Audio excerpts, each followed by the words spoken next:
Nous allons faire la correction de l'épreuve de physique pour la session de 2025 du concours de faculté médecine. Donc, il sera question pour nous d'expliquer, de développer pour que chacun puisse comprendre de façon assez simple les notions impliquées et comment est-ce qu'on aboutit aux solutions. La première question nous dit: deux charges électriques ponctuelles sont fixées comme indiqué dans le schéma ci-dessous. On vient déposer une troisième charge Q sur l'axe représenté de manière à ce que la force résultante soit nulle. La force résultante subie par la charge soit nulle. Où se trouve la charge Q? Voilà les propositions qui nous sont données. Donc, pour résoudre cet exercice, il est d'abord question de comprendre que, comme les deux charges sont négatives, à savoir moins 1 nanocoulomb et 4 nanocoulombs, les champs électriques sont opposés seulement sur l'axe qui se situe entre les deux charges, sur ce bout de segment-là. Donc, ce qu'on va donc faire, c'est qu'on va poser X, la distance entre la charge de moins 1 nanocoulomb et le point cherché. Alors, 15 moins X sera donc la distance entre la charge de moins 4 nanocoulombs et le point cherché.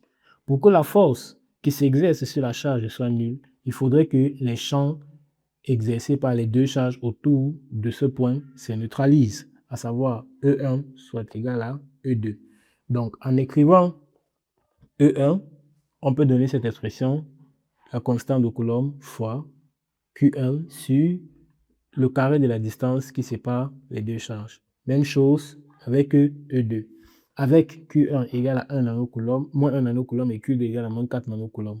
Donc, si nous disons donc que E1 est égal à E2, cela signifie que on a K fois 1 nanocoulomb si X carré est égal à K fois 4 nanocoulomb si 15 moins X carré. On se retrouve donc avec cette équation et il est question pour nous de trouver X.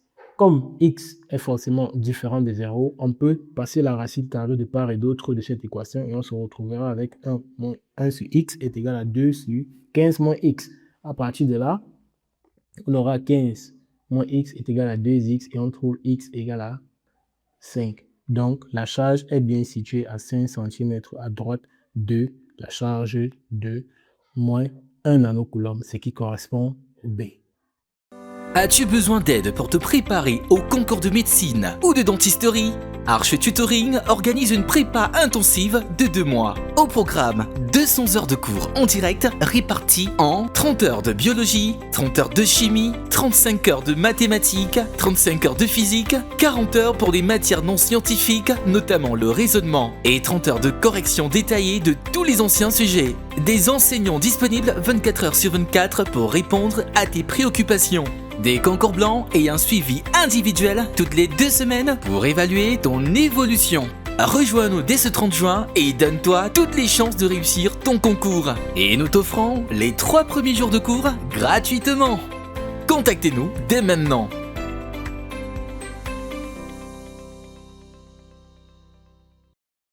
Évoluons. La deuxième question nous dit: un électroscope à feuille est un appareil qui permet la mise en évidence de la charge électrique d'un objet. Il est composé d'une boule métallique et de 2 petites feuilles métalliques placées dans une chambre à vide, à savoir le rectangle sur la figure ci-dessous, comme vous pouvez le voir. Les feuilles sont connectées à la boule par une barre métallique et elles peuvent bouger librement. La figure représente de manière schématique un électroscope chargé positivement. Supposons à présent qu'on approche dans cette configuration une baguette de verre chargée positivement de la boule de cet électroscope, mais sans la toucher. Que peut-on dire à propos de la charge de la boule et de la distance entre les feuilles? 1. La charge de la boule diminue et la distance entre les feuilles diminue. 2. La charge de la boule diminue et la distance entre les feuilles augmente. 3. La charge de la boule augmente et la distance entre les feuilles augmente. 4. La charge de la boule augmente et la distance entre les feuilles augmente. Ici, il s'agit d'un phénomène d'électrisation. Et on va voir étape par étape comment est-ce qu'on aborde ce type d'exercice. Première des choses, l'électroscope est déjà chargé positivement. Ça, c'est quelque chose que nous savons. Cela signifie qu'il y a un déficit d'électrons sur l'ensemble de l'appareil, puisqu'il est chargé totalement positif. Ça veut dire qu'on a moins d'électrons dans l'appareil. En approchant donc la baguette de verre chargée positivement de la boule sans la toucher, il se produit un phénomène d'induction électrostatique. Voilà. La baguette positive attire les quelques charges libres, à savoir les électrons, restant dans le métal de l'électroscope, puisque l'électroscope est formé d'une boule, d'un métal entre la boule et les deux feuilles. Donc ce métal-là, lui qui n'est pas chargé positivement, a donc quelques charges négatives. Et ces quelques charges négatives seront attirées par la barre de verre chargée positivement. Voilà. Ces électrons se déplacent des feuilles vers la boule pour se rapprocher de la baguette. Effectivement, les électrons vont quitter la feuille métallique là pour se rapprocher de la boule afin de se rapprocher davantage de la baguette. À cause donc de ça, la boucle, en recevant les électrons venant du bas, sa charge positive globale va diminuer, puisqu'en fait elle était totalement chargée positivement. Elle reçoit donc une certaine quantité d'électrons. Sa charge positive va donc diminuer. Les feuilles deviennent donc de plus en plus positives parce que le peu de charge qui se tenait entre la boule, le peu de charge négative qui se tenait entre la boule et les deux feuilles sont donc tous montés, par conséquent laissant uniquement des charges positives sur place, ce qui fait que les feuilles vont davantage être chargées positivement. Et comme la charge positive des feuilles va augmenter, la force de répulsion entre elles va devenir aussi un peu plus forte, puisque les deux sont chargées positivement et la distance entre les deux feuilles va donc augmenter. On se retrouve donc avec le 2B, à savoir la boule diminue en charge positive et la distance entre les feuilles augmente. Troisième question. Dans le circuit ci-dessous, le courant qui circule dans la résistance de 28 ohms est de 0,5 ampères. Et la question qui nous est posée, c'est que vaut la résistance R? On a quatre propositions, 4 ohms, 12 ohms, 28 ohms et 36 ohms. Voici comment vous résolvez. La première des choses que vous devez faire, c'est trouver la résistance équivalente des 3 R. Les 3 R étant en parallèle, on aura la résistance équivalente égale à 1 sur R plus 1 sur R plus 1 sur R. 1 sur R plus 1 sur R plus 1 sur R me donne 3 sur R. Et ça fait que la résistance équivalente devient donc l'inverse de 3 sur R, à savoir R sur 3. Le circuit devient donc celui-ci, un circuit en série comportant deux résistances et un générateur de tension. À partir de là, on peut simplement écrire que U de la tension, 20 volts, sera égal à la somme des deux autres tensions, celle-ci et celle-ci. On a donc U avec U1 égale à R équivalent qu'on a calculé tout à l'heure fois l'intensité du courant. U2 est égal à 28 ohms fois I. Rappelons-nous que dans un circuit en série, le courant est le même dans tous les éléments du circuit. Donc, à partir de là, on peut se retrouver donc avec cette égalité. U égale R sur 3, sachant que R équivalent égale à R sur 3 fois I plus 28I. À partir de là, on peut exprimer R et on se retrouve avec cette formule. En faisant l'application numérique, on trouve 36 qui correspond au D2 des différentes propositions qui nous ont été données. Passons à la quatrième question. Une balle de 100 grammes en chute libre rebondit sur une plateforme horizontale située à 3 mètres de hauteur. Après l'impact, elle possède une vitesse ascensionnelle de 10 mètres par seconde. Quelle est la hauteur maximale de la balle par rapport au sol? Si on néglige les frottements avec l'air et qu'on considère que G est égal à 10 mètres par seconde carré, 4 propositions nous sont données, 5 mètres, 8 mètres, 10 mètres et 13 mètres. Voici comment vous procédez. Lorsque la balle monte, elle atteint sa hauteur maximale quand sa vitesse s'annule. Donc, elle ne peut atteindre sa hauteur maximale que lorsque sa vitesse est annulée. Donc, à partir de là, on peut utiliser la relation suivante. V carré moins V0 est égal à 2A delta H. Delta H étant la hauteur entre le point de rebondissement de la balle sur le tremplin et le point le plus haut qu'il peut avoir. Donc, à partir du théorème de centre d'inertie F est égal à MA, on se retrouve avec P égale à MA. On se retrouve donc avec A égale à J. Donc, l'accélération ici vaut moins g. Donc, à partir de là, on peut réécrire cette équation en remplaçant déjà l'accélération par moins g. Et v est égal à 0 à la hauteur maximale de la boule. C'est ce qu'on a dit dans l'hypothèse de départ. On se retrouve donc avec 0 moins v0 au carré est égal à moins 2g delta h. Ça fait que delta h nous donne la formule moins v0 au carré sur 2g. Donc, delta g donc, nous donne 5 mètres. Ça veut dire que la balle s'élève donc de 5 mètres au-dessus de la plateforme sur laquelle elle a rebondi. Donc, en plus donc de ça, il est donc question de trouver la hauteur maximale par rapport au sol. Et dans ce cas, on prend simplement la formule hauteur maximale est égale à la hauteur de rebondissement plus la hauteur de la plateforme. On se retrouve avec 5 plus 3 qui donne 8 mètres et qui correspond au petit b de cette proposition. Procédons à la 5e question. Un levier est en équilibre autour d'un point fixe 0, comme indiqué sur le schéma ci-dessous. Les normes des forces dessinées sur le schéma ne représentent pas la réalité. Quelle est la force la plus grande? On nous demande quelle est la force la plus grande. SF1, SF2, SF3 ou alors cela dépend simplement de la position de haut. En fait, le levier doit respecter 2 conditions pour être en équilibre statique. La somme des moments des différentes forces extérieures égale à 0 et l'équilibre des forces qui nous dit que la somme des forces extérieures égale au vecteur nul.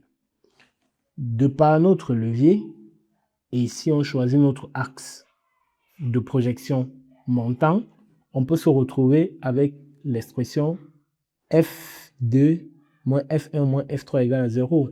Parce qu'en fait, de somme des forces extérieures égale au vecteur nul, on a obtenu que F1 plus F2 plus F3 est égal au vecteur nul.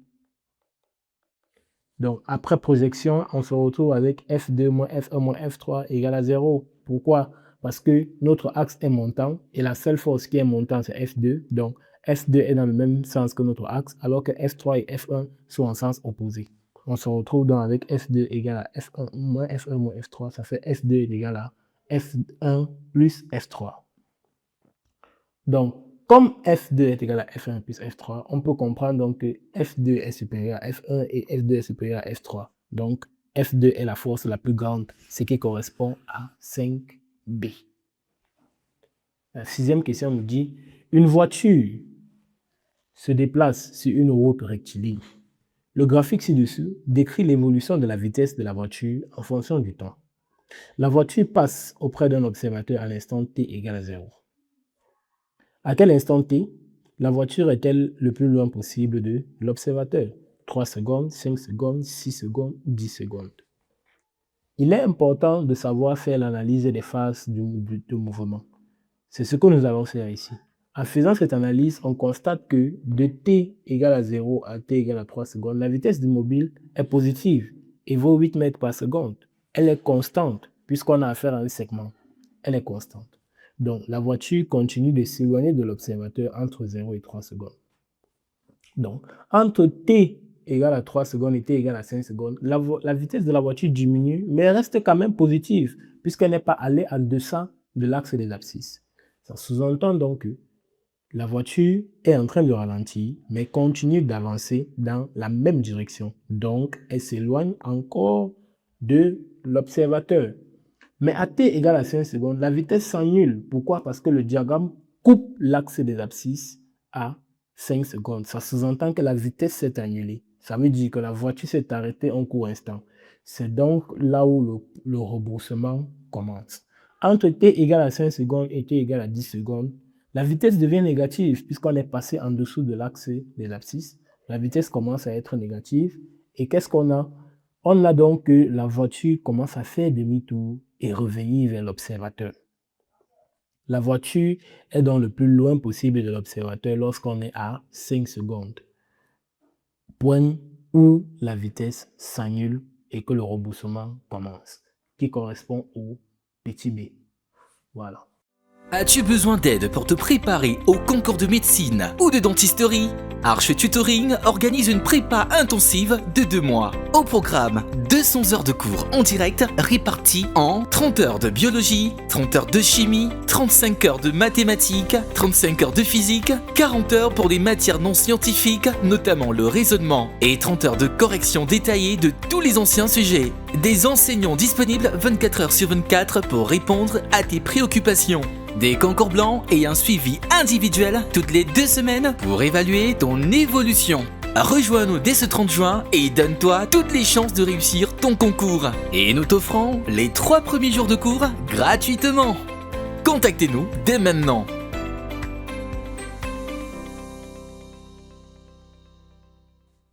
La 7e question me dit, une pierre de 5 kg au repos chute d'une hauteur de 10 mètres et arrive au sol à une vitesse de 12 mètres par seconde. On nous demande l'énergie dissipée par frottement de l'air lors de la chute du mobile. On a 0 joules, 140 joules, 360 joules et 500 joules. Ce que vous devez comprendre ici, c'est que l'énergie dissipée par les frottements correspond à la perte d'énergie mécanique du système entre les 2 points de départ et l'arrivée au sol. Donc, l'énergie dissipée par le frottement correspond à l'énergie entre le point de départ et l'énergie de l'objet lorsqu'il arrive au sol. Donc, on va donc évaluer les énergies au point initial où il a été lâché et au point final, c'est-à-dire à l'endroit où il atteint le sol. Commençons donc par l'énergie mécanique initiale. L'énergie mécanique est la somme de l'énergie potentielle plus l'énergie cinétique. L'énergie cinétique à l'instant initial est nulle parce qu'au sommet, la pierre est au repos. Elle n'a donc pas de vitesse. Et s'il n'y a pas de vitesse, il n'y a donc pas d'énergie cinétique. Voilà. Elle a simplement une énergie potentielle de pesanteur parce que l'énergie potentielle de pesanteur dépend de la hauteur où se situe l'objet. Voilà pourquoi l'énergie mécanique de départ correspondra simplement à l'énergie potentielle de départ qui est mgh. En le calculant, on trouve 500 joules. Maintenant, évaluons l'énergie mécanique à l'instant final, c'est-à-dire au point où la balle frappe le sol. Au point où la balle frappe le sol, elle n'est plus à une certaine hauteur, donc elle a une hauteur nulle. Ce qui sous-entend que son énergie potentielle finale sera nulle. Elle a totalement plutôt une énergie cinétique finale. Donc l'énergie mécanique finale correspond à l'énergie cinétique finale. Et à l'instant final, on nous a donné la vitesse, à savoir 12 mètres par seconde. On calcule simplement l'énergie mécanique finale et on trouve 360 joules. Ça veut dire donc que l'énergie dissipée devient alors l'énergie de départ moins l'énergie finale, ce qui correspondra à 500 moins 360 qui correspond à 140 et c'est le petit b qui est solution. Passons à la 8e question. Une pointe frappe la surface d'un plan d'eau à un rythme constant en un point S en produisant des rides concentriques. La figure ci-dessous montre, en vue aérienne, un instant de la surface du plan d'eau. Les lignes en trait plein représentent les crêtes, celles en pointillé représentent les creux. Quelle est la distance D entre le point S et un flotteur placé en A en fonction de la longueur d'onde de lambda? On a 3 propositions, 3 lambda sur 2, 2 lambda, 5 lambda sur 2 et 5 lambda. Voici comment vous résolvez ici. Il est important de comprendre que le point S est la source de l'onde. Je n'ai pas besoin de le répéter, l'exercice le dit. Les lignes en trait plein représentent les crêtes. Et la distance entre 2 crêtes consécutives, c'est une longueur d'onde lambda. Maintenant, les lignes en pointillé, eux, représentent les creux selon l'énoncé de l'exercice. Et un creux est situé à exactement mi-chemin entre 2 crêtes, soit une distance de lambda sur 2 d'une crête. Donc, la distance entre 2 crêtes est de lambda, la distance entre une crête et un creux est de lambda sur 2. À partir de là, je crois que vous comprenez déjà qu'il sera facile d'évaluer la distance D. Partant de S à A, nous pouvons compter les longueurs d'onde suivantes. De S à la première crête pleine correspond à une longueur d'onde. De la première ligne pleine c'est-à-dire la première ligne crête pleine, à la deuxième ligne de crête pleine, on ajoute un lambda, ce qui fait que la distance de S à la deuxième ligne pleine correspond à 2 lambda. Maintenant, le point A se trouve sur une ligne en pointillé immédiatement après la deuxième crête. C'est donc une distance de lambda sur 2. Qu'est-ce que je fais donc? Je somme 2 lambda et lambda sur 2, ce qui me donne 5 lambda sur 2, et ça correspond au petit c. Évoluons. Un faisceau de lumière parallèle atteint une lentille mince convergente de 25 cm de distance focale. À quelle distance après cette première lentille doit-on placer une seconde lentille mince convergente de 10 cm de distance focale pour que le faisceau qui en ressort soit un faisceau parallèle? 10 cm, 15 cm, 25 cm, 35 cm. Ok.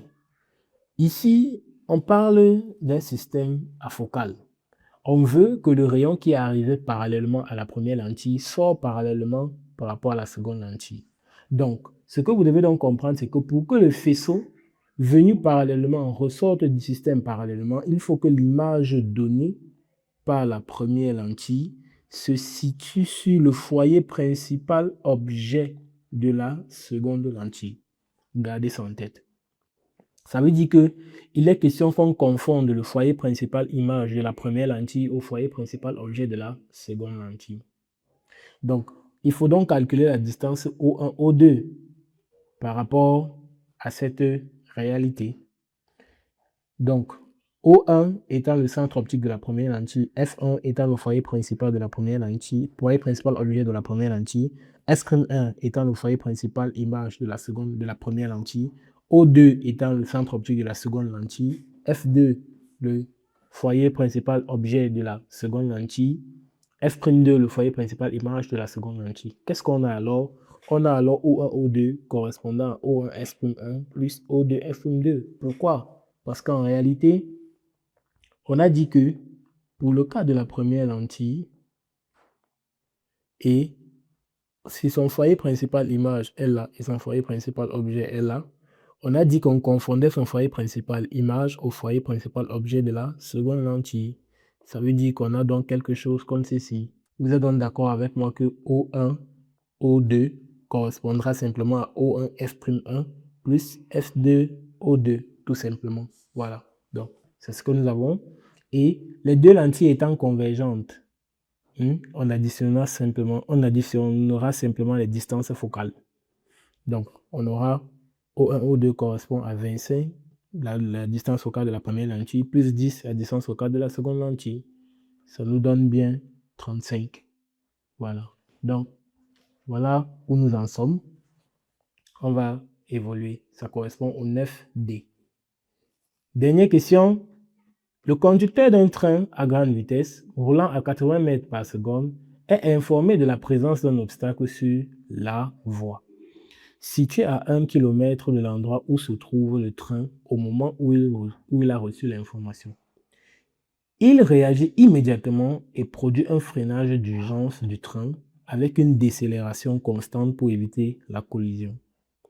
Quelle doit être la valeur minimale, valeur absolue de la décélération? 1,6, 3,2, 6,4, 12,8.